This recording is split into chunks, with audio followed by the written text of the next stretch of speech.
네, 오밤중의 뉴스 함께하고 계신 지금 시각 12시 43분입니다. 자, 오늘 주제가 좀 승질나는, 열받는 주제가 많은데요. 세 번째 주제 역시 상당히 열받는 주제입니다. 우리가 진보 언론이라고 하면 한경오라고 얘기했죠. 한겨레, 경향, 오마이뉴스. 근데 누가 그런 얘기를 합니다. 배고픈 조중동이다. 돈이 좀 월급이 적을 뿐 기본적으로 조중동과 다를 바가 없다라는 지적을 많이 하죠. 어떤 부분에서는 맞는 부분도 있는 것 같고 어떤 부분에서는 그래도 그건 아니야 라고 하시는 부분도 있는 것 같습니다. 하지만 최근 돌아가고 있는 이 양상들을 보면은 야, 이거 좀 심하다 싶은 경향을 지울 수가 없습니다. 특히 민주당 공천과 관련해 가지고 정말 지나치다 싶게끔 편파적으로 이재명 대표를 공격하고 있는 걸 보면서 얘들 정말 배고픈 조중동이 맞구나 라는 생각을 하게 됩니다. 정말 무엇을 위해서 계속 이렇게 공천에 개입을 하려고 드는 건지, 공천과 관련해 가지고 왜 저렇게 물고 뜯고 하지 못해서 안달인지. 아니, 친문하고 있는데 한겨레 니들이 언제부터 친문이었냐고. 한겨레가 친문이었었어요? 한겨레가 문재인 대통령을 지지하고 또 문재인 대통령에 대해서 우호적인 보도를 했었던가요? 아니요. 저는 한 번도 한겨레가 문재인 정부에 대해서 우호적인 보도를 한 걸 본 적이 없어요. 특히 검찰개혁과 관련해가지고 윤석열 정권의 윤석열 쿠데타에 아부했었습니다. 여러분 혹시 기억하십니까? 그 김학의 출국 금지 사건. 한밤중에 김학의가 외국으로 출국을 하려다가 딱 걸린 사건이 있었죠. 그때 출국 금지 지시를 내린 사람이 이규원 검사였습니다. 근데 이 이규원 검사가 나중에 윤석열하고 한동훈 이 검찰 독재, 검찰 쿠데타 세력들로부터 억울하게 수사를 받아요. 김학의 출국 금지가 불법이었다라는 거야. 절차를 위반했다는 건데 절차 위반했다는 게 딱 한 가지야. 사건 번호가 빠졌다. 미친 새끼 아니야. 그럴싸해 보이는지 모르겠는데 긴급 체포는 영장 없이도 가능합니다. 그런데 긴급 체포보다 훨씬 강도가 낮은 출국 금지는 사건 번호가 있어야 된다고?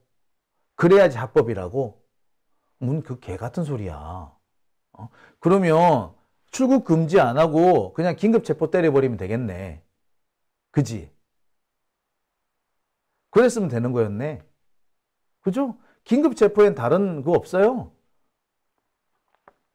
범죄를 저질렀다고 의심할 만한 정황이 있고 근데 그 사람이 지금 현재 도주하려고 하고 있고 그럼 잡으면 돼. 긴급 체포예요. 다른 특별한 그거 없어요. 자, 근데 그때 사건 번호가 빠졌다면서 주구장창 시비를 걸었던 대표적인 데가 어딘지 아세요? 두 군데예요. 세 군데입니다. 경향, 한겨레, 프레시안.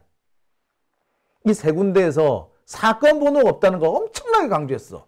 심지어 프레시안에 있다가 한겨레로 넘어간 어떤 기자 하나는 한겨레 내부에서 대자보 붙이면서 왜 이규원 검사를 두둔하느냐, 왜 문재인 정부를 두둔하느냐, 왜 검찰을 비난하느냐라고 항의하는 그런 시위까지 벌였어요. 개 잡놈들이지. 그들은 검찰 쿠데타에 부역한 자들입니다. 그리고 그때 한겨레가 그러고 있을 때 똑같은 짓을 했던 게 경향이죠. 아니, 더 했으면 되지 덜 하진 않았지. 사실상 당시 검찰 쿠데타의 나팔수 역할을 했던 것이 경향이었죠. 그 대표적인 게 유희곤이었습니다. 유희곤 요놈은 저 고소까지 했어요. 명예훼손으로 고소를 했어. 이 황당한 상황이 지금 현재 벌어지고 있어요. 자, 그랬던 경향신문이 요새 보니까 정말 정말 정말 눈 뜨고 못 볼 상황이 됐습니다. 이제는 드디어 검찰 독재의 주구가 되어버렸습니다. 지금까지는 그냥 부역했다 수준이었는데 이제는 부역이 아니라 앞장선 앞제비 역할을 하고 있어요. 대놓고 이재명을 공격을 하면서 물러나라고 그래. 이유는 공천 때문이래. 근데 경향은요, 문재인 대표 시절에도 그랬고 한명숙 대표 시절에도 그랬습니다. 한명숙 대표 시절에는 친노가 반성을 안 하고 당권을 장악하려고 하고 있다는 둥, 그런 소리를 서슴없이 했던 게 경향입니다.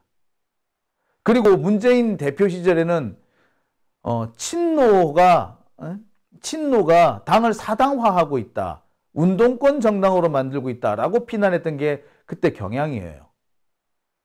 근데 이제는 뭐 아예 한 수를 더 떠서 대놓고 뭐라고? 이재명 물러나래. 자, 지난번에는 그런 적도 있었죠. 민주당만 빼고 찍으라고 그랬던 적도 있었죠. 검찰 독재의 주구가 됐습니다. 이재명 죽이기에 올인하고 있습니다. 하나하나 짚어보겠습니다. 제가 원래 경향은 그런 놈이에요 하고 넘어가려고 했는데 정말 해도 해도 너무해서 꼭 짚고 넘어가야 될 것 같아서 제가 봅니다. 엊그저께 올라온 경향신문 칼럼입니다. 이대근 칼럼이래. 우석대 교수랍니다. 우석대 교수지만 실은 경향신문 기자 출신이지. 사실상 경향신문의 경향진의 사고를 반영을 하고 있다. 사실 경향신문 경영진의 입장을 지면에 반영하기 위해서 끌어들인 자라고 봐도 과언 아니죠. 이 자가 뭐라고 얘기했다고? 이재명 사퇴를 권함이래. 이낙연계가 공천에서 탈락하자 날뛰고 있는 겁니다. 자, 내용을 보면요, 정말 가관입니다. 이재명 대표를 뭐라고 비판하냐면서 경기도지사에서 대선 경선 참여자로, 대선 후보로, 대선 패배자로, 당대표로 자신의 지위가 변할 때마다 다른 사람이 되었다. 언제? 어떻게 다른 사람이 됐는데? 우리는 모르는데 지는 어떻게? 그러면서 기본소득을 포기한 뒤에 무엇이든 될 수 있는 사람처럼 행동했다. 언제 기본소득 포기했는데? 자, 지부터 멋대로죠. 자기 편한 대로 낙인 찍고 규정하고 어떻다 저떻다 하고 있는 거죠. 이런 새끼가 칼럼을 쓰고 있어요. 경향신문 경영진의 생각을 그대로 담고 있는 거죠. 자, 당대표 경쟁 후보가 공천을 걱정하지 않는 당 만들겠다고 다짐했다. 자, 그러는데 그래서 뭐 박용진 말하는 거지. 근데 박용진 걔 하는 게 뭐가 있었는데. 그리고 그러면은 당대표 경선에 나가면은 자, 내가 탈락할 수 있다. 내가 공천을 못 받을 수 있다라는 생각이 들면은 나 당대표 경선에 나가면 되겠네. 그럼 나 못 자를 거 아니야. 그러면 되는 거야? 자, 박용진은 그 이후에 무슨 짓을 했죠? 법사위를 국힘당에 넘겨줬습니다. 그죠? 그 얼마나 그 중대한 정치적 과오입니까? 책임을 져야 돼요. 본인이 자신이 주도해가지고 넘겨줬다고 하지 않았어. 그런데 그것 때문에 개혁이 번번이 빗나가고 특검법이 번번이 실패하고 번번이 문제가 생긴다면은 그거 본인이 책임져야 되지 않습니까? 제가 박용진에 대해서 항상 하는 얘기 그거예요. 자, 옳고 그름 다 떠나서 네가 이재명을 욕을 했건 안 했건 떠나서 네가 저지른 네가 싼 똥을 생각을 해보라고. 법사위에 넘겨줬어. 그것 때문에 개혁이 안 되고 윤석열 독재 정권에 브레이크를 못 걸고 그런 상황이 벌어지고 있는데 그랬으면 그에 대해 책임져야 되는 거 아닙니까? 심지어 온 국민이 검찰 특활비 없애라고 하고 있는 판에 안 없앴어. 왜 안 없앴는데? 책임져야지 그럼. 안 그렇습니까? 그 책임진 거로 그 책임으로 물러난 거야. 그리고 당원들이 지금 그 동네 에? 강북이죠. 강북을인가 강북갑인가 거기죠. 당원들이 난리가 났어. 어? 그 정도로 비난을 많이 받았던 사람이에요. 어? 심지어 박용진 자기 비난한다고 권리당원들 막 고소하고 그랬죠. 에? 그에 대한 책임을 이제 지는 겁니다. 근데 뭐 이런 개소리야. 어? 그리고 보복을 안 한다고? 뭐 누가 보복했는데? 뭐가 보복이었는데? 뭐가 보복인데? 당대표가 검찰한테 탄압을 받고 있는데 그 당대표 잡아가라고 납선 게 그게 박용진이었잖아. 그런 식으로 얘기를 하는 사람이면 적어도 당원들로부터 정책 책임을 져야 되지 않습니까? 77.77%가 지지한 그런 사람을 잡아가라고 했으면 그에 대한 정치적 책임을 져야 되는 거 아니에요? 근데 그게 보복이야? 한마디로 지 좆대로 생각하는 거지. 에? 지한테 자, 뿐만 아닙니다. 이 내용들 보면은 진짜 기가 차요. 그러니까 쉽게 말하자면 요약을 하면은 이낙연계 이런 사람들을 공천에서 탈락시켰다는 이야기 그걸로 이낙연계 공천을 주라고 협박을 하다가 안 먹히니까 저주를 퍼붓고 있는 거죠. 이 이대건이라는 사람은 어떤 놈이냐? 15년 전에는 이런 글을 썼었습니다. 굿바이 노무현이라는 노무현 대통령에 대해서 엄청난 저주를 퍼붓고 정말 모멸적인 비난을 퍼부었던 바로 그 칼럼의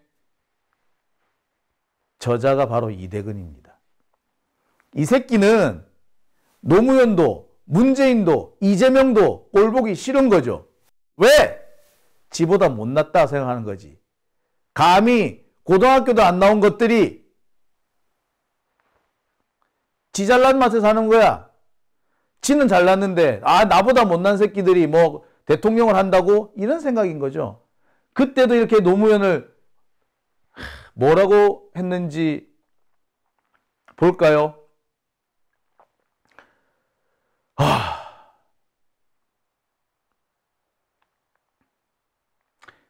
뭐라고 하냐면 이렇게 돈 받은 본질은 달라지지 않는다. 누가 돈 달라고 했고 누가 돈을 썼고 알 수 없지만 노무현 가족이 돈을 받았으니까 노무현 패밀리가 한 거니까 그건 노무현이 알았든 몰랐든 돈 받은 본질은 달라지지 않는다 라고 얘기해요. 자, 그러면 윤석열은 이 새끼는 지금 노무현을 똑같이 욕하든 그걸로 하자면 윤석열하고는 찢어 주겠어요. 정상 아니야? 자, 뭐라고까지 얘기를 하느냐? 정말 민주주의든 진보든 개혁이든 노무현이 함부로 쓰다 버리는 바람에 이제 흘러간 유행가처럼 되고 말았다. 그 이름으로는 다시 시민들을 열정을 불러 모을 수 없게 됐다. 노무현의 재앙 5년의 실패를 넘는다. 이렇게 저주를 퍼부었던 놈입니다. 개새끼죠.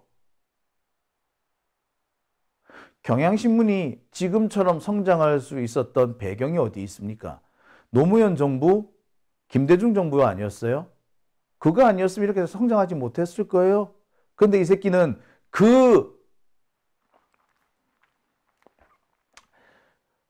공덕은 다 잊어버리고 이렇게 저주와 비방과 혐오를 퍼붓던 놈입니다.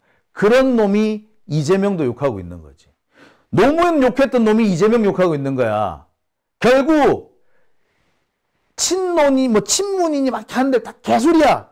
원래 지금 이재명 욕하는 놈은 옛날에는 문재인 욕하고 있었고 문재인 욕하던 놈은 노무현 욕하던 놈이었어. 그들이 뭐 친노 친문 지랄하지 마. 걔들은 아니야. 이 새끼만 봐도 아는 거죠. 자, 이랬던 놈이 노무현 대통령 돌아가시니까 뭐라 그런 줄 아세요? 이제 노무현을 누가 죽였는지 더 이상 묻지 말제. 민주주의를 살려내는 우리의 열정이 그를 죽였기 때문이래. 역설이자 비극이래. 죽음으로써 서민의 벗으로 돌아왔고 500만의 노무현으로 부활했대. 노무현 대통령 돌아가시니까 이런 글을 씁니다. 근데 내용을 보면 되게 빼딱하지. 아, 노무현 죽었으니까 그냥 우리가 봐주자. 이런 식의 논리인 거예요. 이게 인간이에요?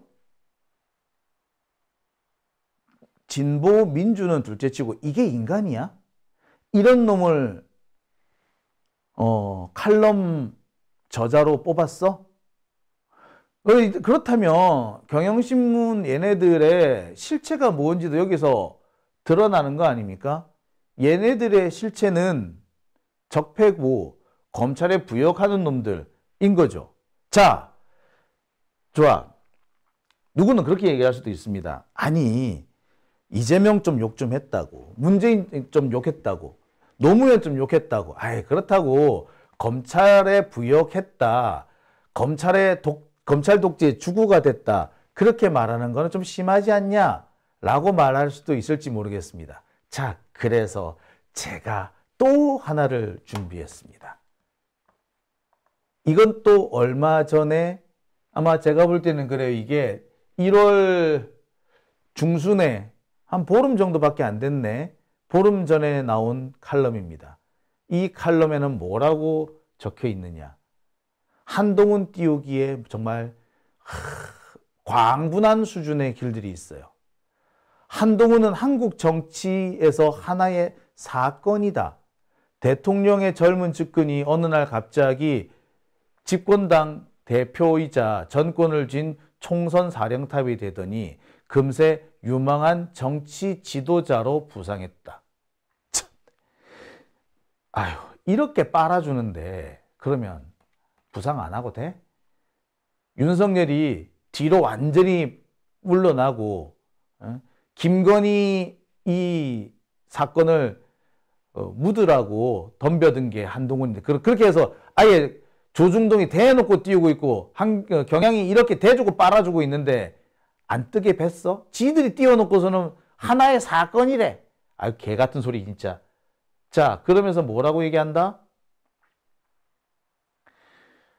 정치 경험이 없는 인물의 대선 직행은 실패한다는 불문율을 깬 윤석열의 새로운 도전을 시작했고 그게 바로 윤석열 성공 모델의 재현이 한동훈이래. 한국 정치의 관행과 질서가 무너지고 있대. 야, 엄청난 찬사다, 그지? 윤석열을 엄청나게 지금 엄청나게 지금 띄워주고 있는 거죠. 찬양가를 부르고 있어. 용비어천가도 이보다는 덜 할 거야.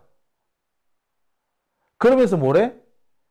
윤석열과는 달리 한동훈은 정치 감각도 있고 정치적 제스처에도 능하대. 다만 티셔츠 이런 거 입지 말래. 그런 건 하지 말래. 그런 것만 안 하면 니는 정말 잘해 라고 하는 거야. 보셨다시피 정말 낯뜨거울 정도로 한동훈과 윤석열을 찬양하고 있지 않습니까? 속된 말로 빨아준다는 표현이 무색하지 않을 정도의 저열한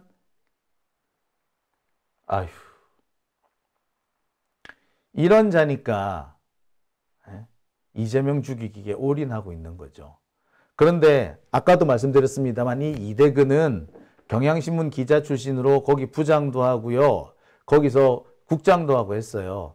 그랬던 사람이 다시 교수 직함 달고 돌아와가지고 칼럼을 쓴다? 사실상 지금 경향신문의 스탠스를 밝혀주는 거예요. 경향신문 현재 편집국과 경영국 여기에서 어떤 생각을 하고 있으며 어떤 입장인지를 드러내주는 겁니다. 얘들은 검찰 독재의 부역자가 아니라 검찰 독재의 주구가 돼 있어요. 배신자죠. 윤석열이고 한동훈이고 걔네들이 쿠데타를 일으키고 있을 때 정말 조중동보다도 더 열성적으로 뒷바라지를 해준 게 경향입니다. 아까도 말씀드렸습니다만 김학의 이 사건, 그 출국 금지 사건, 이 사건을 절차 위반이라고 억지를 부렸던 게 한겨레와 경향이에요. 이게 왜 절차 위반입니까?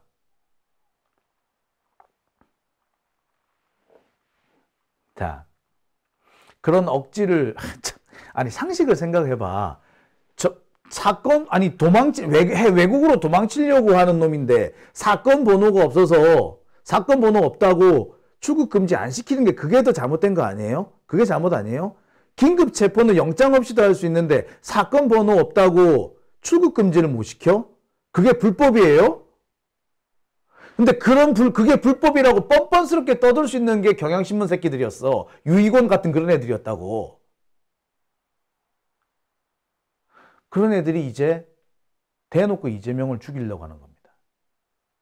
지금 벌어지고 있는 이 일, 이재명이 당대표가 된 2022년 8월 이후 계속된 일이었어요. 아니, 이재명이 대선 후보가 된 이후에 계속 반복되는 일들이었습니다. 이들은 이재명이 싫어. 왜?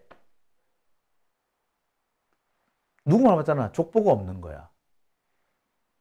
중고등학교도 제대로 안 나온 자인 거야. 그런 사람이 나는 족보가 있는, 뿔이 있는 집안에, 뼈다구 있는 집안의 사람인데 저 빽다구도 없는 놈이 갑자기 나타나가지고 대통령 후보를 앞서가는 거, 그게 꼴보기 싫은 거예요. 마치 노무현이 정말 빽다구도 없는 어디서 듣도 보다 못한 애가 사법시험 합격했다고 국회의원 되고 어쩌고 하는 그게 꼴보기 싫었던 것처럼 노무현 꼴보기 싫었던 애들이 지금 이재명도 꼴보기 싫은 거야. 그리고 이들은요, 문재인 시절에도 문재인을 비아냥거리기 바빴던 놈들이에요. 경향신문 얘네들이 언제 가장 민주당에 우호적이었는 줄 아세요? 두 차례가 있었습니다. 김한길이 당대표 할 때, 그 다음에 또 김종인이 당대표 할 때, 그리고 이낙연이 할 때. 이때는 정말 얘네들이 열성을 다해서 추켜 세웠어. 공통점이 뭔 줄 아세요? 소위 말하는 기득권층이었기 때문에 그런 거예요. 정치적인 세습이 진행되었던 사람들인 거죠. 그러니까 얘네들은 가난한 집애가 출세하는 경로가 있는 거야. 각 지방마다 있는 인류고등학교들이 있죠.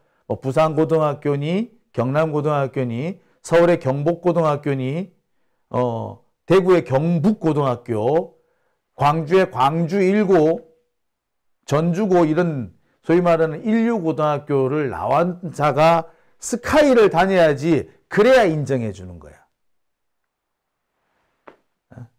그런데 그런 학교를 안 나온 사람들 쳐주질 않아. 걔네들의 그런 놈이 적당히 차관 이런 데서나 머무르고 말아야 되는데 감히 대통령을 하겠다고 나선다고? 그때부터 짓밟는 거죠. 거기에 당했던 사람이 노무현이고 그리고 지금의 이재명인 겁니다. 문재인 대통령 시절에도요, 얼마나 얘들이 문재인을 자, 정말 웃기지 않습니까?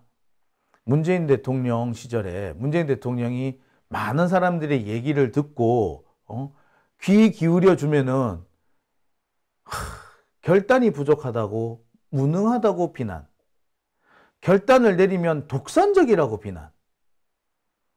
뭐 어째야 되는데. 근데 거기에 제일 앞장선 사람이 누구? 경향이었던 거예요. 지금도 그러고 있는 겁니다. 자, 우리가 이런 자들한테 속아서는 안 된다고 생각이 들고요. 저는 개인적으로 그 회사 분위기가 그렇습니다. 지금 임종석을 경향이 계속 띄우는 이유도 사실 거기 있는 거야. 나름 엘리트라 이거지. 얘네들은 엘리트 코스가 있고 그 엘리트 코스를 통과한 사람들만 인정해주는 못된 습관이 그대로 있는 겁니다. 근데 이런 경향은, 이런 상황은요, 한겨레도 마찬가지죠. 그리고 경향신문 참, 여러분 이 기억하십니까? 민주당만 빼고라고 했던 그 임미리, 이 여자가 언제 설쳤다? 이때도 2020년 총선 직전이었습니다. 이때도 경향신문은 민주당의 패배를 강력히 기원했던 거지. 자, 어떻게 민주당만 빼고 찍으라. 이게 선거법 위반 아니에요? 근데 경향은 끝까지 선거법 위반 아니라고 주장을 했어. 이 뻔뻔스러운 거 아닙니까? 미쳐가는 거죠. 근데 여기에 한겨레도 동조했죠. 그러면서 특정 계파 공천을 하라고 압박을 했었습니다. 그때도 그렇고 지금도 마찬가지예요. 그러면서 지금 어떤 놈들은 그런 얘기를 합니다. 지금 민주당 공천 과정이 2012년 공천과 비슷하다라고 자꾸 떠들어요. 2012년 한명숙 총리가 공천할 때입니다. 그때 민주당이 상당히 여론을 상당히 좀 우월할 때예요. 여론 지형이 좋을 때예요. 근데 결국 그때 패했죠. 왜 패했다? 예. 그 패배하는 과정에 뭐가 들었느냐 하면 당시 경향신문이 한명숙 총리를 엄청 욕했어요. 그때 김용민, 지금 김엄마 공천했다고 정말 난리를 쳤고, 한명숙 물러나라. 한명숙 안 물러나면은 우리가 뭐 이것저것 다 끌고 와가지고 너 그냥 정치적으로 매장시키겠다. 뭐 그런 식으로 협박도 하고 막 그랬었어. 그 유명한 사건들이었어요. 그러니까 결국 지금 한겨레니 경향이니 뭐 이 조중동 이런 데서 2012년을 떠버리는 이유는 그때 한명숙 죽이듯이 이재명도 죽이겠다. 요런 얘기인 거나 다름없는 거죠. 그러니까 지들이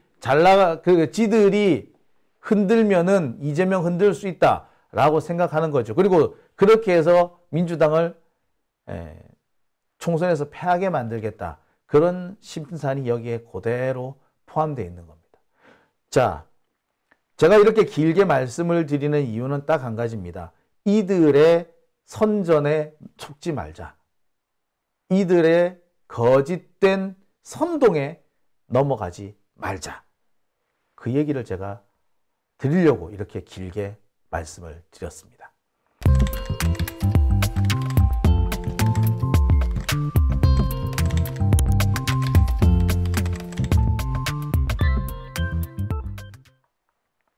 네, 오밤중의 뉴스 함께하고 계십니다.